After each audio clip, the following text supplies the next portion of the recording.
Judo. Ju ja do, 2 hieroglüüfi. Pehme järeleandlik tee, tõlkides eesti keelde. No, judo on mulle kõigepealt elustiil olnud, elu õpetanud. Et see on Jaapani kunst ja Jaapani rahulikkus ja sealt olen saanud selle omale sellise energia, mida jätkub veel siiamaani, kasvatades siin lapsi ja õpetades noori. Nii et see mulle nagu kogu elu on see judo. Judo on ka kasvatussüsteem, mitte ainult sport ja seda katsun edasi ka oma õpilastele anda. Reeglitest kinnipidamine, vastase austamine, see on judo põhireeglid, et neid õpetatakse lapsele juba lapsest peale, et kui sa kaotad, siis tuleb osata edasi arendada oma tehnikat, et läbi kaotuse tulevad ka võidud. No, treener on ikka väga tähtis roll, sest see on nagu kasvataja, õpetaja, juhendaja roll, tihtipeale tähtsam kui lapsevanemalgi veelgi, sest treener on päris palju lapsega koos võistlustel, treeninglaagrites.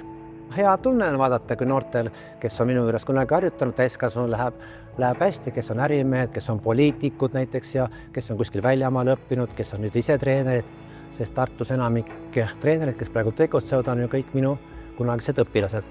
Ja judo on andnud mulle ka palju maailmas häid sõpru, palju reisida olen saanud tänu siin koondise juhendamistele erinevates vanustes. Et see on selline elustiil olnud ja sellest nagu välja saada on suht keeruline, et siiamaani üritan ikkagi judoga väga kursis olla.